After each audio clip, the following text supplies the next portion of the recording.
Стать врачом и помогать людям Эсет Евлоева хотела еще с детства и постепенно шла к своей цели. В 1995 году она окончила на отлично школу. Поступить на медицинское не получилось. Первое высшее образование у нее экономическое, но своей главной мечте не изменяла. После Эсет поступает в Астраханскую государственную медицинскую академию, обучение в которой завершила в 2005 и стала дипломированным врачом.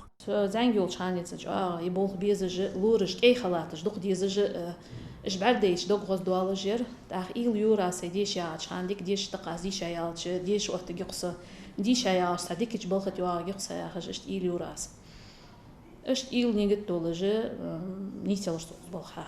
Первое время Эсет работала педиатром в больнице Малгобека, а после прохождения курсов в Москве и участковым врачом фтизиопедиатром. Параллельно Эсет работала лаборантом на станции скорой помощи в Малгобека. Из двух направлений выбрала последнее. И с того времени работает здесь. За 17 лет в скорой помощи не раз могла поменять место работы, но на все предложения говорила, что предпочитает работать на родине. Была перспектива остаться в Москве. Профессор мне предлагал.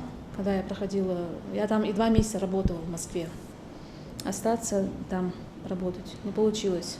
И отец мне не разрешил, сказал, будешь работать в своей республике, со своими больными поближе познакомишься, нечего там тебе делать в Москве. Я рада, что я все равно, что я работаю на территории нашей Ингушетии, среди наших этих пациентов. Все-таки это благодать работать на своей земле и обслуживать наше население Ингушетии.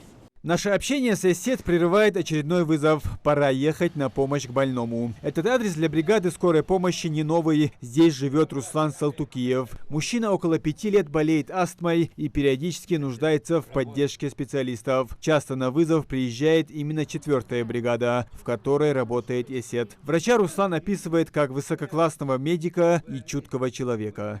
Мне это Ася попадается очень часто. Часто иду. Свою работу она знает и интересуется, и все. Пока мне лучше не станет, и вопросами лучше тебе. Ой, хорошо, мне самому неудобно становится перед ней. Ну, работу свою знает, специалист неплохая. Как человек?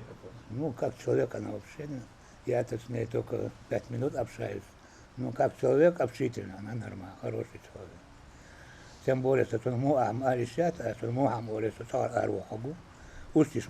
таких специалистов побольше в нашу республику. Впрочем, такого же мнения об Эсет и коллеги, которые врачу родственниками не приходятся. Очень компетентный, хороший врач. Я с ней советовалась неоднократно, по работе очень мне неоднократно помогала. На вызовах очень оперативно, хорошо срабатывает.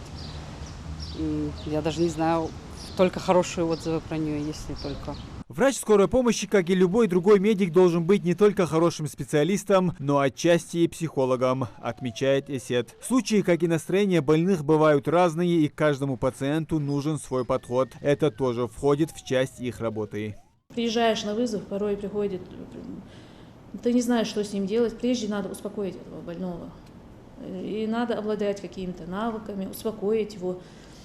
Подождать, пока он выскажет свое мнение, не лезть к нему сразу со своим обследованием, со своими уколами. Бывает, что они раздраженные бывают. Минут 10-15 у нас на это уходит, пока он успокоится больной.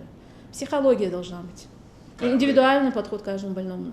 В моей профессии меня радует, что есть возможность кому-то оказать помощь. И видеть в их глазах благодарность, что им оказана вовремя помощь. В скорой помощи Малгобека Эсет построила не только карьеру врача, здесь сложилась ее личная жизнь. Она встретила своего мужа, который был водителем кареты скорой помощи. Сейчас они воспитывают 2 сыновей. Переезжать из Малгобека, который был для нее не родным, она уже не собирается. Город воинской славы стал 2-м домом. Муслим Ганиев, Исмаил Коригов, Новости 24.